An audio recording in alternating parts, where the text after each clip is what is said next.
Hello, my name is Teager, and today I'm going to speak to you about some startling revelations I came across regarding the Coca-Cola Company.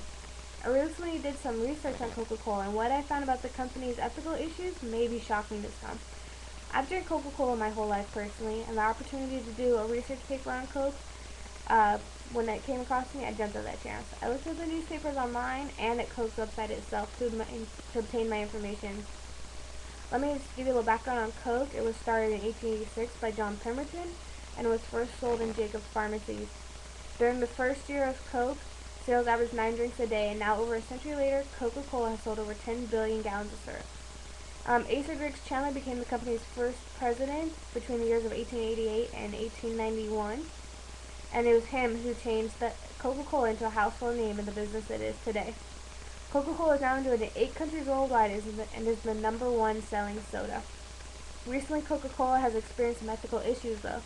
In 2000, Coca-Cola wanted to sell new frozen Coke beverages and Burger King kids meals. Burger King wanted to test the product before they decided to carry it in their stores. Over the course of 3 weeks, a test was done in Virginia. Burger King customers were offered coupons for a free frozen Coke with the purchase of a value meal. Coke later said the testing was great, and profits of the franchise were up 3.4%. In 2003, a lawsuit was brought against the company by a former employee, Matthew Whitley, who claimed Coke had inflated the numbers.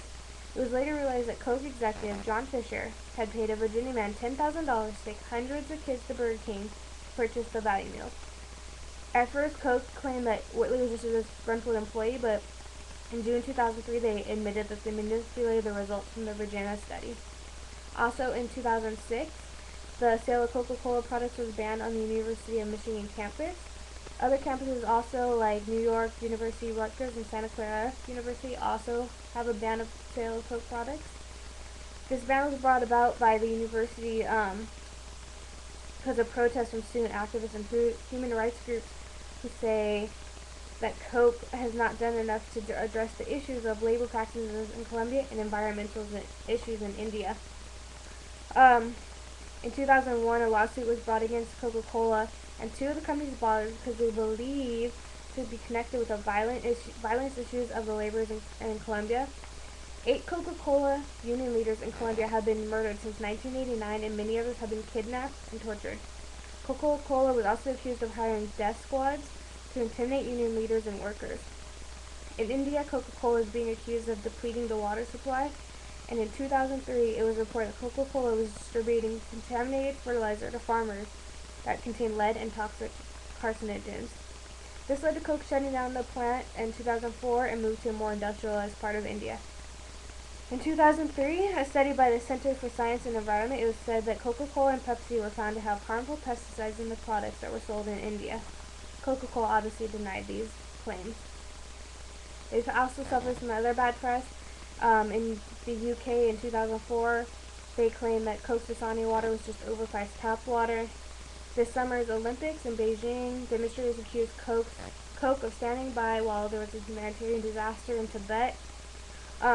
This is just some of the bad press. While there's a lot of bad press about Coke lately, there's still a few good things the company is doing.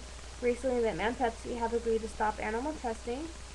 Coca-Cola also gave $35 million to the Junior Achievement Initiative to fund pilot programs with the entrepreneurship and work readiness programs in Kenya, Nigeria, and South Africa. They've also made many charitable donations, and they're making changes within the company as well. They've started an ethics and compliance committee, and they're in charge of all the codes and violation and the discipline if anyone should violate any of these codes. I'm hoping that Coke can keep moving forward with these efforts to bring back the good name, and hopefully it can go back to the way it was when it was started by a simple store owner in 1886. Thanks.